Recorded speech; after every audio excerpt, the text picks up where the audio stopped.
Lyndon Arthur is back, ready to stake a claim for a shot at world glory when he takes on Argentina's Walter Gabriel Shechiera.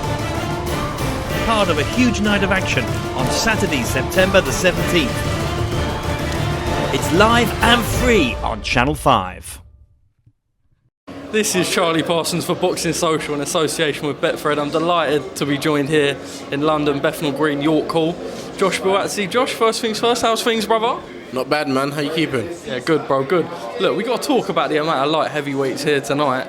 I think Michael Benson's just tweeted that you've been sat ringside with Anthony Yarde or seen together of some sort. Obviously, Dan Aziz here, yourself. The British light heavyweight charges are out.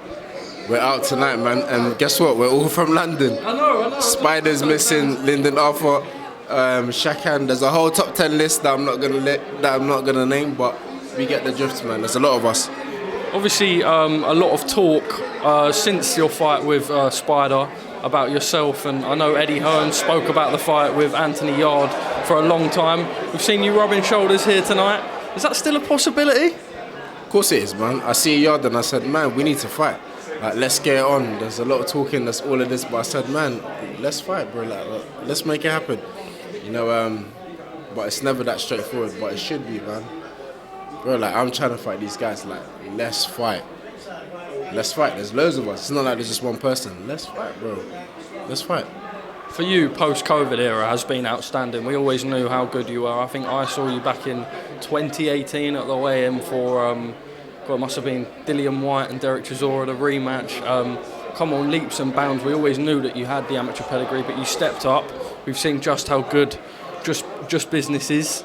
You know, what is next for you? Obviously, we speak about all these English guys. We know Eddie wanted that Bivol fight, asked for an exception. The exception wasn't made. Obviously, he fights Ramirez. We will get into that fight. But just for you, I imagine you want world honours. You want all the people at the top now. I do, and I think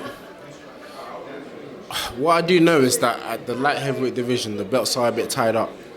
There's a lot of final eliminators going about and all of that. But I think, bro, it's a bit frustrating, but you know, I want to fight these guys. I'm sure they want to fight me too. Sometimes I think, why is it so hard? Two people want to fight each other. Let the people that can kind of make it happen step to the side and let us fight, man. I always say to people, I don't want to be 40, 45 and think, bro, I could have fought this guy, that guy, but it didn't happen. Like, I don't want to be in the what-ifs fights. Like, let's make it happen so we can see what happens, man. You see Callum Smith, someone else with Matchroom, you know, I know that he's sort of final eliminator for Beterbiev, but obviously, you know, we're expecting the fight with Yarde, Beterbiev Yarde at the start of next year. Who knows what will happen there? But look, if titles can't be made, and that ain't possible, could you see yourself getting in the ring with Callum Smith? Is that another fight that you're happy to make? I mean, that's been proposed to me. If I was Smith and I won a WBC final eliminator, would I fight anyone like myself? I wouldn't. And I could sit here and be like, yeah, man, let's get Smith, let's make the fight happen. But I know it's not going to happen. So it is what it is. And for the reasons, like I said, man, you've won a final eliminator. You don't need to fight me. Go fight whoever's got the belt.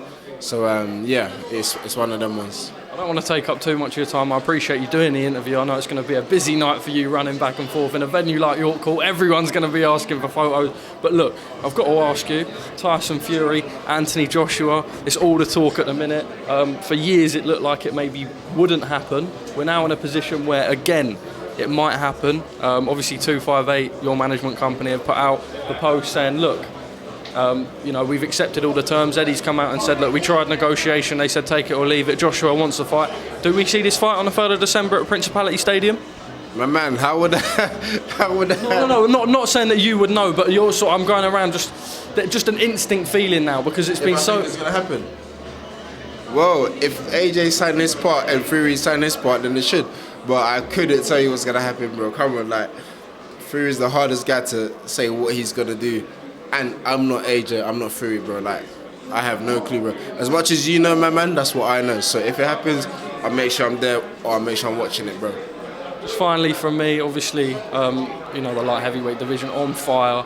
Just a message to the people watching, fans of yourself, you know, always been out there, but I suppose these last 12, 18 months, it's really been taken off for yourself. So, yeah, just a message to all your fans. Message to the fans, if you're watching this, you're alive, you're blessed, man. And I always say if you're above the ground, it's a good day. Period. Bro, things are peak for everyone, but if you're above the ground and you got life and you're breathing, we're good, man. We're good. Well said, Josh. Thank you very much for your time.